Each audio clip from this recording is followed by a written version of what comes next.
Okay, welcome back to another podcast short of Beyond Coaching with me and Dustin. And I have another question that was sent in from one of our plethora of devoted followers. Great word. Yeah, so many of you out there. That Exponential following. Yes. Soon to be exponential. There you go. So anyways, Millions. the question was, I think the person read our book.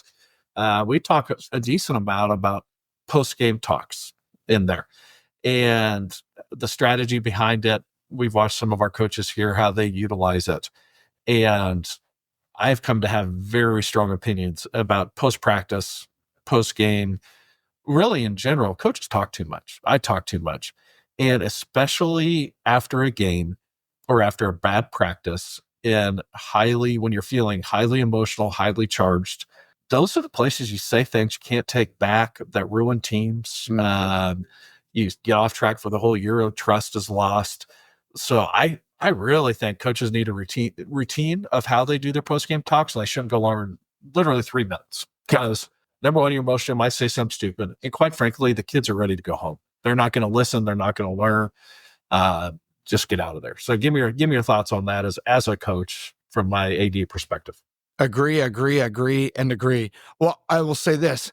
The two times that I was called into my athletic director's office, yes, and once with the president down to the AD, were both responses to poor post-game talks, where I was exactly what you described. It was emotional. I was probably a little irrational. Both times I believe I used a couple of words that I haven't used in 18 years of coaching, and all emotion. And fortunately, it wasn't career ending, but I think our conversation was, "You're better than this. Come on." And as our former boss once said, "Hey, don't swear. Swearing's lazy. You're not lazy." Which is I say all that to say this. Please listen to this podcast. Please rehearse it. A coach once told me this, and I look back and it's real. There is no way you can take, I'll use basketball, 40 minutes of a basketball game in the heat of the moment, glance at a stat sheet, go in and give that's it, until you watch the film and can digest it. And what you're doing is you're losing credibility, and you're losing that time where you do need to be hard, and you do need to raise your voice. You're losing those opportunities. You only get so many of those, especially with this generation. The other thing is, I don't believe any team goes out to play and tries to be really bad. And I would say this, and I'd probably go after them as a practice students before. Which I had a player once say to me, "Coach, thanks for that spirited post-game talk. Why weren't you that excited 2 days ago when we were doing our pregame?" Into that, I mean, he said it kind of cutting, but it was real. The other thing I would say is, we always talk about the time rule, right? Like, give it time to simmer, give 24 hours, give reflective. I really think in those post games, if you're in there and you're being all the things you can be in a post game talk, I think you're just getting steam off, not productive. You feel better in the moment and worse tomorrow. Absolutely. And how many do you lose along the way? And something we've talked about earlier, that, like, what does that constant look like? Hey, this is what we do, win or lose.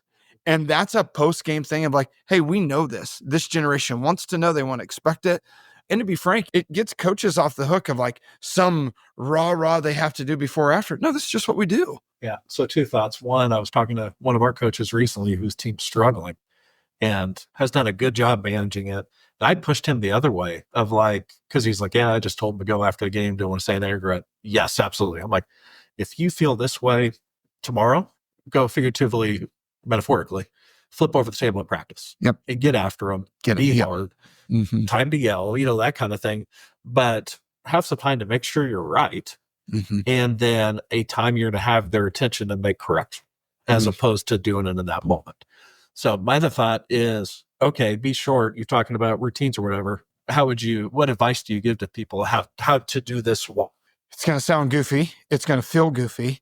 You got to rehearse it. And you have to rehearse that with an assistant coach and I think you preface it by saying to your team, "Hey, this is how the post-game talk looks." And I know we're stealing a coach, but I'm going to say one thing we did really well, or one thing we that I just off the cuff, we can be better at.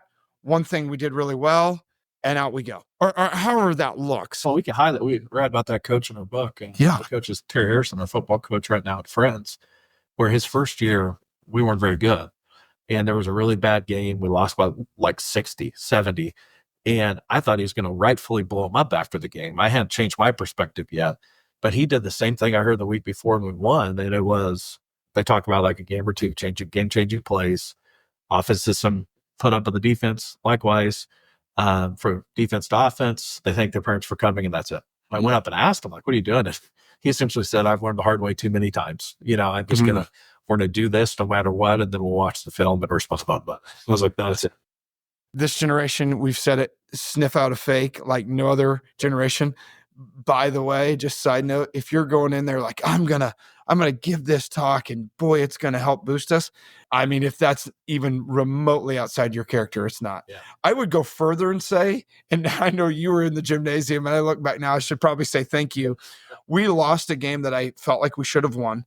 And we lost it, what I felt like was on an effort piece of just defensive rotations.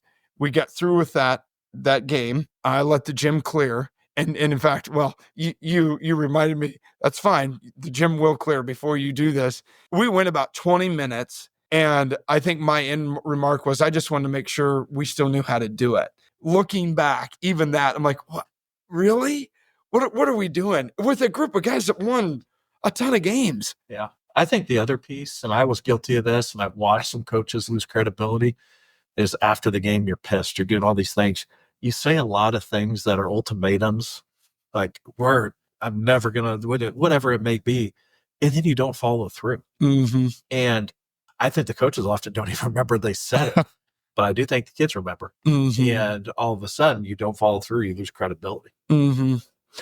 Think of how many coaches you know, or I know, or how close we've been in those moments of, you talk about snapshots. You look at your overall, let's say, coaching career, and 98% of that's been fantastic. And everybody's got 2% where, hey, we're human. We make mistakes. We say the wrong things, whatever. And now more than ever, that is captured. Yeah, I mean, let's just be real. It's recorded. It's shown. It's not a real reflection of the body of work, but it's enough to say, hey, how do you recover from that? And there's no 3 minutes. There's no water cooler tipping. There's nothing that's worth that. And so, one, it's a safeguard, but two, it's how you make your team better in the long term. Less is more. Less is more. But you asked, so rehearse it and just be unapologetic of it. This is what we do. I like that. You're telling them, here's what we do after games. Mm-hmm. Almost when you do that, it invites accountability. Yeah. The other thing is, I go back to, I don't care if that's where we eat, how we load the bus, whatever. This generation wants to know what they want to know. They want to know what they want to know. And I think there's something that gives the room, the team, a chance. Okay, we're going to de-escalate. We're going to take a breath. We know what's coming. And away you go. I do think we want to hear this is all well and good sitting in the office talking. It's hard. Yep. And whether it's like if you invite me in as your AD to say, hey, hold me accountable to this, your assistants, your players, whatever it may be, it's not easy because we're all in this. We care. You get emotional and you need people to help you because, yeah. Can I add one thing? I want to see if you agree with this. The longer I coach, the more I believe you got so many, we'll call it bullets in the gun, if you will. And you can lose those really quickly. And so now in this time of coaching, it's like I'm almost waiting for that time of like, okay. And these are not during post-game talks, obviously, but don't waste a bullet because they're not listening anyways, but definitely don't waste it there. You only get so many. Yeah. No, I'd agree. I agree with that. Yeah, no doubt. It's just, you're right on. So I think if it were me in the heat of the moment, the AD's probably not running in the locker room after every game. Yeah. I think it's got to be a non-negotiable between coaches to say, hey, I mean, as whatever it would be like, hey, 2-3 minutes max. And guys, you got to hop in. If the tone's not right, if like, we got to do it. And if you can, it could even be a player, but somebody you trust that knows you well enough to, hey, don't say anything today. I got it. Or let's take 5 minutes before we go in. So any of those kind of things. Until next time, thanks everybody.